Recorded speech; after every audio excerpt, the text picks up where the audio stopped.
Isang dakilang araw mga kapatid sa Panginoon, Bible believers.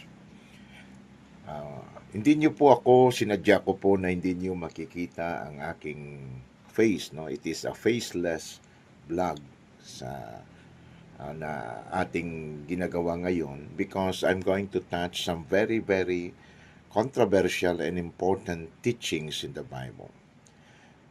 I thought na after much prayer na mag-umpisang magturo na patungkol talaga sa mga doctrine. No? At ay dahil po na ito po'y kung minsan ay nag-a-attract ng debate at saka discussion, so I decided to become faceless. I have no ill intention, mga kapatid. I just want to share this. And of course, I would like to remind our followers dito po sa Facebook at saka sa YouTube na ang ating intention po ay para magturo to maintain preaching lalo na sa mga members ng Bible Believers Baptist Church dito po sa Guimaras. Okay? At saka sa Iloilo din sa mga outreaches natin. Many times na po na-attack yung name na Bible Believers. Well, we do not mind that. Now, may I start on 2 Timothy 2:15. The Bible says, "Study to show thyself approved unto God, a workman that needed not to be ashamed, rightly dividing the word of truth." Now, there are the hyper-dispensationalists na sinasabi nila na yung word of truth doon ay hindi Bible. Well, yan po ang ating pag-aaralan na we need to rightly divide the word of truth. At ang word of truth po ay salita ng Diyos which is recorded in the King James Bible. Okay? Now, the problem is not dispensation but hyper-dispensationalism. Minsan tinatawag din itong ultra-dispensationalism. Kung minsan tinatawag itong mid-acts dispensationalism or kaya ay grace movement. Ito po ay isang unsound teaching that can mislead Bible students, lalo na yung mga baguhan. It lays this out clearly, sticking close to the King James Bible, na kung saan po yung scripture ay siya mismo ang magbibigay ng linaw sa bawat isa sa atin. First of all, ano ba yung hyper-dispensationalism? Hyper-dispensationalism is an extreme form of dispensationalism which already divides the Bible into dispensation or eras, na kung saan ang Diyos deals differently with people. Okay, kailangan yan. Standard dispensationalism, katulad ng mga naisusulat, lalo na sa Scofield Bible, ay makikita natin mayroong 7 dispensation, 8 dispensation, ang iba pa nga 12. No? At ang debate ay na kung kailan nag-start ang church age. No? Is it in Acts 2? At kung patuloy yan na nagiging debate, mga kapatid. Hypers na mga grupo even go farther. They claim the church, which is the body of Christ, hindi daw nag-start yan until after Pentecost. Ang iba naman mid-Acts. No? Ang iba naman kung hindi na-save si Paul, wala pang church. Sa iba naman even later. No? Yun po ang nakakalungkot. Ano po yung teaching ng hyper-dispensation? Well, bigyan natin ng konting linaw muna. Nasubrahan, mga kapatid, patungkol po sa mga sinasabi ng salita ng Diyos. They are no longer rightly dividing the word of truth, kundi talagang na-chop-chop na nila yung mga tinuturo ng salita ng Diyos. No? So now they are not admitting na yung synonyms ay part ng doctrine sa Bible. Okay? However, the King James Bible uses beautiful but sometimes old-school English from 1611. Kaya po it is often has multiple words that basically mean the same thing. na tinatawag natin ngayon na synonyms. Bawat isang words na ito, they are not contradicting each other. Kundi makikita natin yung mga synonymous na words na ito, they are even next to each other. At ang emphasis nito ay dahil lamang po sa kagandahan ng poetic style, no, ng King James Bible, no. Yang mga example dito ay katulad ng love sa 1 Corinthians chapter 13, yung charity and love, no, tinatawag nating love chapter, na kung saan yung King James Bible nagagamit ng word na charity.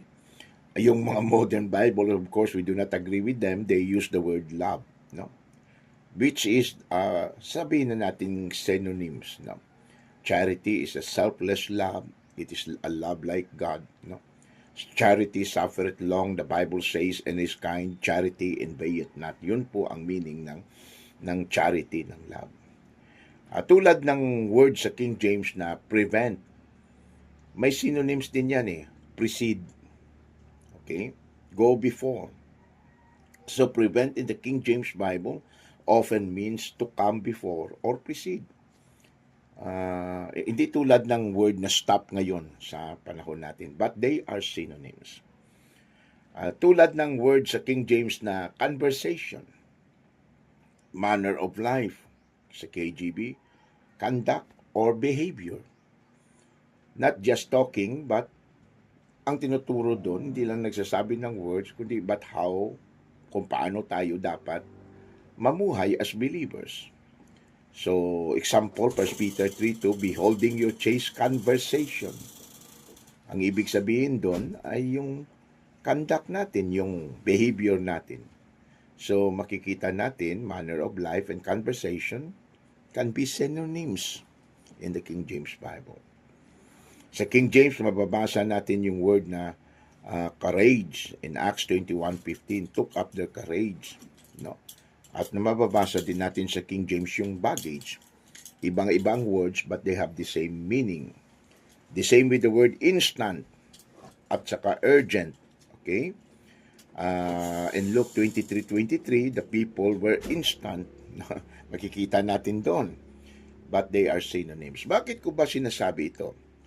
Kasi po, may mga turo na tayo ngayon na iba daw yung eternal life, iba daw yung everlasting life. Iba yung weeping and gnashing of teeth, and then iba din yung wailing and gnashing of teeth. Hindi ba hyper-dispensationalism technique yun? Na parang tina-chop-chop mo na lahat. And you do not want even to agree na inaalaw po ng KJV translator yung words na maging synonyms to add beauty, maging poetic yung salita ng Diyos. Like for example, yung word na meet sa King James Bible in Mark 7:27, at saka yung word na fitting, yung word na proper, yung word na right, they are all synonyms word. Kaya maraming nagdidebate patungkol sa receive and accept, at dapat mahinto na ito mga kapatid, because it will deceive sa mga baguhan na mga Bible believers o kung nag-aaral ng salita ng Diyos. Like the word leasing in Psalm 5 chapter 6, thou shalt destroy them that speak leasing. Hindi ba synonyms yun ay lies? Hindi ba synonyms nun ay falsehood? Hindi bang synonyms nun ay deceit? So, hindi mo pwedeng gamitin na iba yung salitang eternal life at saka everlasting life. Of course, we're going to study them later on. More on synonyms muna tayo, yung word na bewitchment, no? Bewitch. Sabi nga ni Paul sa Galatians 3:1, who had bewitched you? Hindi ba yung meaning ng word na bewitch ay being led astray, to be deceived? Yan po'y synonyms, mga kapatid. Napaka-importante. So the translator love, talagang sinadya nila na magbigay ng mga synonymous para sa tinatawag nating poetic power, para makapture po yung kung ano man ang ipahiwatig ng Panginoong Diyos sa atin, no? Like for example, vanity of vanities or holy, holy, holy. No, repetition yan, but they are all synonyms. So, mga kapatid, mag-ingat po tayo sa pag-aaral patungkol doon. Okay? Now, let's go ngayon. Puntahan natin mga kapatid. Punta tayo sa pag-aaral patungkol sa malaking question ngayon at debate. I am being asked of this palagi sa online, no? Nagchat-chat po sila. Ang patungkol po sa teaching na iba yung everlasting life at saka iba yung eternal life. Wow. But they are the same actually. Ito po ay straightforward and biblically solid pag pinag-aralan mo that they are just synonyms, mga kapatid. Bakit ko nasabi na synonym? Because they are the exact same concept in the context. Sa text natin, they are the same.